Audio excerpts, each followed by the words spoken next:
I've run D&D 5th Edition's Curse of Strahd adventure campaign 3 times for 3 different groups. Wow! In this video, I want to impart to you 13 things that I wish I had done differently in retrospect. Today on Flutes Loot. I also have an article about this video if you want to read what I have to say instead or bookmark it for later. There's a link to that in the description below. Before I get into my hindsight lessons, what did I think I did well? I think I made travel seem risky, and I stopped doing random encounters after level 6 and made them all meaningful or just foreboding. I made the Abbot and Vasilka very creepy and compelling, and fighting the Abbot was epic. Players hated Strahd after their first encounter with him, which was what I really wanted to nail. They were invested in beating him for the whole campaign. Along with that, I made sure that they met Strahd very early and that they had fairly frequent visits from him or encounters with him in some way throughout the campaign, but not too frequent. I'm glad I didn't run the dinner as Strahd inviting them to the castle to kill them, but as a genuine way to feel them out and just have some fun. I accomplished this by also having some other NPCs invited to dinner that the players had wronged, so it was kind of a tense dinner, and it definitely ended in some bloodshed. From the DM's perspective, I tried to have Strahd find reasons to admire the player characters, and have him be visibly and verbally disappointed when he eventually wrote them all off as being insignificant. My players told me that Barovia felt alive to them, like there was other things going on, and the paths they took also meant sacrificing not doing things in other places that would proceed without them. We kept a good timeline and calendar, so they always knew how much time they had before something else was going to happen, so they thought, okay, do we have time to do this, or do we need to start heading over there? They always felt urgency about their decisions and their travels. I did a good job making the Amber Temple seem deadly, vast, and claustrophobic, and very mysterious. The Swamp of Berez was deadly, mysterious, and eerie, and then I also used lingering injuries by using exhaustion rules. Side note on that, if a player loses an arm and they think, oh, I'm not going to have an arm the rest of the game, don't forget Madame Ava has the regenerate spell, so you can have her do a really creepy encounter with them where she gives them their arm back. That'll also show how powerful Madame Ava is, which will make them be like, whoa. If you want any specifics on those that I really enjoyed and how I accomplished those, let me know in the comments. But let's get into my 13 regrets, my tips for running Curse of Strahd. I recommend minimizing player character incorporation. I kind of tried to overdo it, and it felt a little bit forced of me trying to make their backstories suddenly have meaning in Barovia. The feedback I got from players at the beginning of the campaign was they said they didn't really feel like they had a reason to be there, but they were having fun, but like their character backstory wasn't giving them motivation other than just like their character personality and not liking Strahd. But then after I started using their backstories, they said it felt a bit forced because at that point they said they had found kind of like their way in Barovia and found their own motivations. So getting player feedback actually worked against me. I'm not saying that they were wrong to give that feedback. It was just kind of me being like too late, and situations change, and so yeah. Instead, I recommend trying to find themes or echoes of their backstory that they can try to find a resolution or a victory in Barovia that they couldn't in their real life, whether it be a bad relationship with their parents, a sibling that they lost, or a lover that they regret. They can find echoes of those themes in Barovia. You almost get them to get a second chance for someone else. Kind of like Andrew Garfield's Spider-Man in the No Way Home Spider-Man movie, where he got to redeem himself for what happened to Gwen Stacy. Don't homebrew excessively, and read the book. I've heard some people say you shouldn't read the book or stress yourself out on that, but I really recommend at least browsing through it. You don't have to read like every room of Argynvostholt, but I recommend you get the macro ideas in your head and the general NPCs in every area. If you know at least something about each area, then you're going to be good to go with reading the book. And don't stop reviewing it, because there are going to be details you missed that are really fun if you include those. And there's so much homebrew content for Curse of Strahd on the internet that it can get kind of overwhelming and actually kind of make it a bit of an amalgamation of too many things. I felt myself almost go too far into homebrewing, and I kind of took a step back and worked with what I had, and I found there was a lot of richness already there for me to explore. Dragna Carter recently ran a campaign where he did Curse of Strahd as written, and he didn't deviate from what the book said at all. If you don't know who he is, he did Curse of Strahd Reloaded. He also writes on our website, flutesloot.com, and he's a very intelligent, good writer, and he's very skilled as a DM. You can check out his stream, Curse of Strahd Twice Bitten, which recently concluded. It's a very roleplay heavy playthrough, and I highly recommend it. But kind of the hypothesis behind starting that stream was he believed that there wasn't a lot of homebrew needed to enjoy Curse of Strahd as a gothic horror adventure. After seeing them play through roleplay heavy, I have to agree that there is a lot there in the book if you just know what's in it. There is also a lot of fun online. I'm not saying don't use any of it, but don't go too far. And I think you'll kind of feel when you're going too far because you'll start to forget what's actually in the book and you lose track of what's homebrew and what's not. It's very subjective to say how much is too much homebrew, but just think to yourself, don't do it too much, and you will have a great time. One of the players I had in the game is now a DM for a group. She took a system, and I said don't use Homebrew, but here's some Homebrew for you. A system based on Darkest Dungeon, the video game, and it makes it so there are sources of stress in Barovia that are tied to the backstories of the player characters. When they encounter those things, they experience stress, and there's a certain degree of stress that the DM keeps secret before they start to have bad things happen to their sanity. They go mad, and bad things happen. The reason I say this is valuable is because sometimes I would have creepy, ominous things happen in the campaign, but it would often be like, this is really ominous, and I would describe it, and they'd be like, ooh, that was creepy, but then it'd just kind of be like, all right, so let's move on. Let's get to the place we're going. It would be more impactful if they found that every place they explored could be a source of stress for them. So everywhere they go is kind of risky, but it also teaches them to role play those moments. If they have a moment of stress that is tied to their backstory, that's a trigger for them to say, role play this moment. The DM I'm talking about, she said that it has made the players really role play and embrace the horror of Barovia and not just think that they are all mighty adventurers who are destined to beat everything, but actually feel like they're in a really tough spot. It's gothic horror, so that really feeds into that. Makes me happy. There's also a suggested sanity and madness system in the Dungeon Master's Guide, but there's also rules for fear and stress that were added in Van Richten's Guide to Ravenloft, which was not out when I ran Curse of Strahd. I highly recommend checking those out to give you kind of a baseline for what you might do for your own sanity and madness system without having to homebrew too much, because there's already some rules for it. Give vampire spawns personalities and attitudes. These are former adventurers or former Barovians who have been turned into vampires, but often they just get treated as another monster that's being thrown at the characters in the module. They don't have personalities given to them. I highly recommend just writing out a list of maybe some former adventurers that adventured together for some of these vampire spawn encounters, and then they get upset when one of their former party members gets destroyed in their vampire form because they've been vampires forever. They fell and now they're corrupted, but they still get angry when that relationship is severed. Their friend gets killed again, but in vampire form. One of my favorite Curse of Strahd commentating YouTube channels is Pyram King, and he gave this advice a lot, and I saw Dragnacarta do it in his stream as well. It's just a must-have. You need to give personalities to the vampire spawns so every vampire feels significant to the players. Accentuate that Barovia is a soul trap, and dying there makes your fate horrible. If you're an elf and you realize that your cycle of reincarnation is going to be severed because you've been brought to Barovia, and it's almost like a doom looms over you because the way that you used to count on being reincarnated and being an elf forever, you could have suddenly die forever, and that's something elves would panic about. Those are the sorts of things that should be played up. You should make it clear that kobolds that usually are concerned with their reincarnation cycle as well, where if they die a glorious death, maybe one day they can be a dragon. Suddenly those characters care way more that they are in Barovia, and it's not just some creepy place they're in. It's a soul trap, and it's almost like they have been doomed just because they've been brought there, and the source of that doom is Strahd von Zarovich, and eventually the Dark Powers, but Strahd's the one that chose to bring them here. Suddenly, players might be tempted to join the werewolves, or become werewolves, or do anything to gain power as they try to dethrone Strahd so they can escape this horrible fate that they are in. Hint at Strahd's return if they defeat him by using the Golthias tree and Death House. A lot of people skip Death House, but I realized the Golthias tree is a good example of this. It's at Yester Hill, and if it is destroyed, but its roots are not rooted out, then it just starts to grow back as this vampiric tree. This should not be something that is hidden from your players. Make it clear to them, and I would even use it as a point of exposition. You can implant the idea in their minds that this tree looks like it's felled, it's gone, you're free from its influence, but you also feel that it will return, as if it's an inevitable evil. And it makes you wonder about Strahd himself and this plane of existence, this domain of dread. Is there really any way out, and is it forever if you do escape?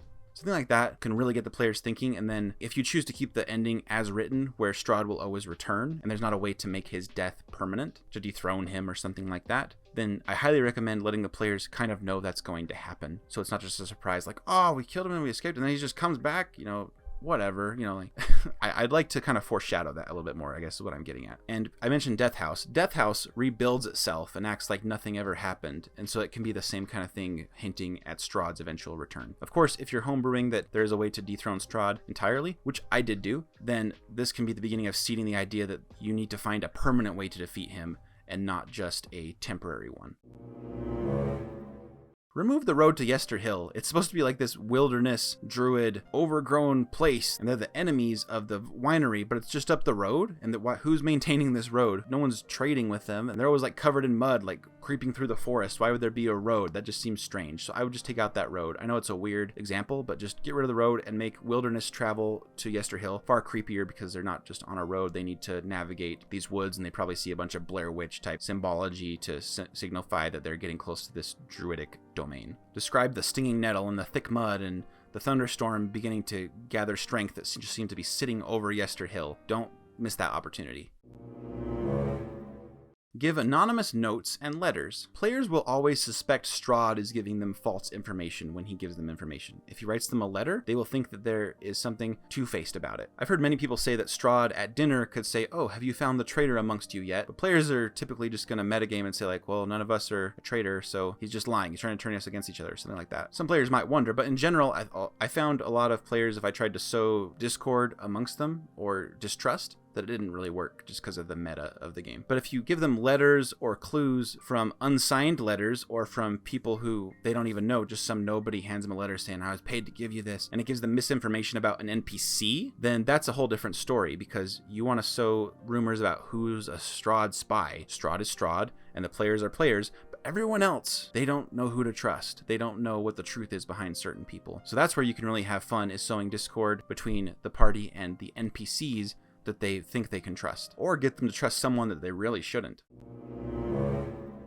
Set up Strahd spies to interact with the party. It is so important to have wolves and bats and creepy crawlies watching the party all the time. Strahd is not omnipresent. He relies on spies who need to go report to him. He doesn't see through their eyes, at least not as the module writes the adventure. But he's very interested in what they're doing, so he spies on them. And then there are also people who are spying on them. It could be a Vistani or someone planted into Vallaki, but just think of a few spies and give them a persona and a goal and a reason that they are Strahd spies. It doesn't take too long to just throw up a couple little ideas. And if the party ever sees that person watching them around the corner while they're in town, if they want to go after that person and catch them, you actually have someone prepared. It's not just generic spy with no name, number 2. And then the animals could also be Strahd himself spying on them. Every wolf or bat they see, they might start to assume it's just a wolf or a bat. But sometime they should see a bat that is spying on them, and they think, "Oh, it's just one of the spies." And maybe they try to take a shot at it with an arrow, but they feel overwhelmed to stop because Strahd can use his charm ability while he's a bat, and you might message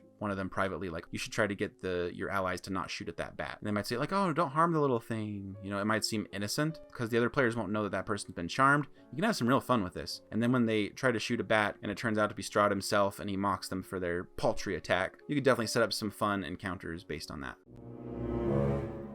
Baba Lysaga's tree of hanging heads. I noticed there was a Death's Head tree monster in Ravenloft in the past, and I haven't seen it in 5e material, but it's basically a tree that is hostile and attacks people, and then their heads remain hanging from the tree. It's super creepy, and Baba Lysaga already has this Whomping Willow type hut that does massive damage. I would just put a lot of heads in the tree, and maybe a lot of dead ravens as well for the Martikovs that have been slain by Baba Lysaga. Or maybe not ravens, but maybe it's them in their hybrid raven form, which could hint to the players that there are were-ravens, because there's a bunch of heads that look like half raven, half human in the tree. Or just make them human and it's the Martikov's heads, especially if you bring any of the Martikovs with you to Baba Lysaga's home and they see their deceased loved ones in the tree. That's going to really mess them up. It's going to be really creepy. I'm blanking on the name of her right now, but there's a Martikov woman who kind of keeps watch over the standing stones at the swamp and keeps an eye on things. I chose to make her someone who had lost her children and husband to Baba Lysaga's swamp, and so she's kind of made it her job to just keep an eye on the place, hoping for vengeance one day. And that was one thing I was really happy with. Players were able to get a lot of info from her if they found her and trusted her, the keyword being and trusted her. But I think it was a missed opportunity to not do the Death's Head tree from old Ravenloft lore.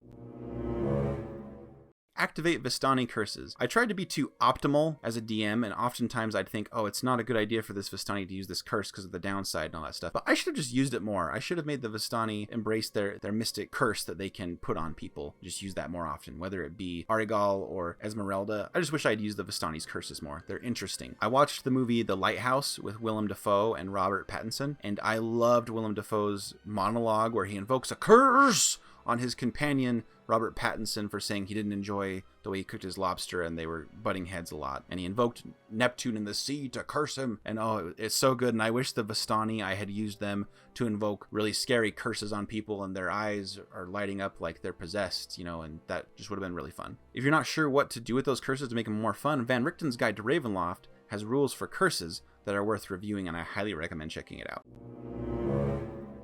Use Strahd's charm ability liberally. Look at that ability in its stat block, then read it again. It can be used on the same creature over and over again until the creature succumbs to the charm. Most charms say like, oh, they're immune for 24 hours after they pass the saving throw. No, not this. He can just sit there charming them over and over again. This can be used in the early game to just stare down people until they finally succumb, and then they finally start to see him as a friend and maybe someone to admire and someone to trust, and ask your players to try to roleplay that. That can show just how much deception might lie in Barovia, because someone they trust at one point might suddenly become charmed by Strahd, and that's when they get the false information that Blinsky is really a spy for Strahd, and they go talk to Blinsky and he just sings the praises of Strahd, and it sets him up to appear to be a spy or someone they cannot trust. So Strahd can play people against the players in that way. Not only that, but in combat, at the final boss fight, for example, Strahd can just keep phasing through walls while he's healing until he eventually charms everyone in the party so that they no longer want to fight, and then he can lure them to some trapped location. You can do a lot of horrible things with the charm ability he has, and that is how you play up how dangerous a vampire is and how depraved they are. This is the kind of person Strahd is. He uses people and he manipulates them. No one can take his place because no one else is worthy, and he will liberally use this charm ability. I mentioned earlier that he can use it even when he's transformed into a bat or a wolf, so he doesn't ever stop using it. When he invites them to dinner, if you want them to have dinner with him and it's not just a trap for him to kill them, he'd probably try to charm all of them while they're eating and they're a captive audience. And then they'll spend the evening talking as friends. They'll share their secrets with him. Maybe they'll go dance with him and his wives for the evening as well, and maybe eventually they'll allow them to just have a little bite that evening, and everyone just gets a little vampire bite and a taste of how horrible that is as their hit points get drained. And then later they realize what happened to them, and in the moment it was like ecstasy. They were so happy to be noticed by Senpai Strahd von Zarevich, but then feel completely violated later. This is a lot better than taking it in like a sexual direction, which some people tend to go with vampires. I don't like to talk about that kind of stuff in my games, and most players I know don't want to go there either. And then you get into stuff like sexual assault and, you know, all kinds of things that people have actually been through that could be lines that they just don't want to deal with when they're playing a game with their friends. And so make sure that your players are okay with these sorts of things if you're going to do them in the game, even if they're just kind of alluding to other things or they're symbolic of other things. And then my number one lesson learned is that I should have given players encouragement and opportunity to explore Castle Ravenloft. Most of the book, Curse of Strahd, is that castle, but players saw it as, oh, you don't go to Castle Ravenloft unless you're ready for the boss fight. That's how they saw it. Like, that's the end game. It's dangerous. It's like a dungeon. But I wish I had shown them there are secrets to be held there and encouraged them to go there sooner, other than just the dinner. Because when they go there for the final fight, there's usually not a lot going on in way of for them to explore. It kind of escalates quickly into the final fight. But there's so much going on in Castle Ravenloft that is fun to reveal or fun for them to encounter. And it's just fun to explore that castle for them. I wish I had done that more. So the bottom line is, if I run this again, I will 100% make it clear to the players that it's not a death sentence if they go to Castle Ravenloft. It does not end the campaign. Then when they do have the final battle, and it seems like the castle is working against them and they see how haunted it was, even though they've been there before. Like, it's not just a fight with Strahd, it's a fight with Strahd and Castle Ravenloft, like they are one symbiotic entity. I've also talked to people on Reddit and said, where do you do the final fight based on Madame Ava's reading? Where can they find Strahd? Some people said, and this was an interesting idea because mine were always like in the lower levels, or they happened outside the castle because of the way the first campaign went. But the other two, they ended up in the dungeons down below, the catacombs. But the idea that they supposed online was to have them fight Strahd starting at the very top of the castle where it's raining and there's lightning, and then you treat the fight as phases. So when they start to hurt him too much and he's going to retreat so that he can heal, he goes down a level. And they have to go fight him, but Castle Ravenloft kind of fights them along the way and wears them down. And then when they find him again, he's like at full health again, and they got to chase him down again. And it just like different phases of the fight keep taking him lower and lower.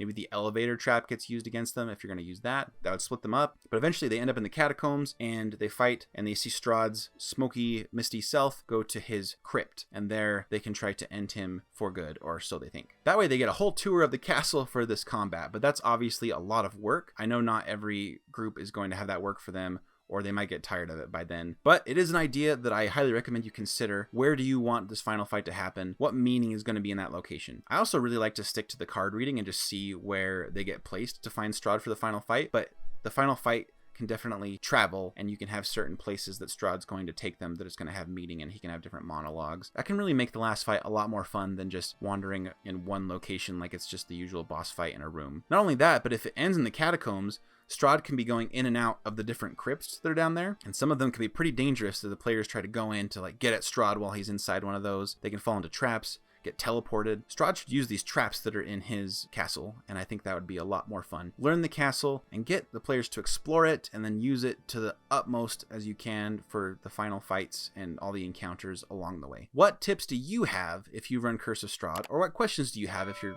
in the middle of it or thinking of running it? I've got a few other Curse of Strahd videos and articles too. They take me a while because I try to be very in-depth. One of my fun ones was I went through every single one of the destined allies and just kind of rated their abilities and that sort of thing. That might be fun for you. And I hope you have a great adventure this weekend. I'll see you later. Bye.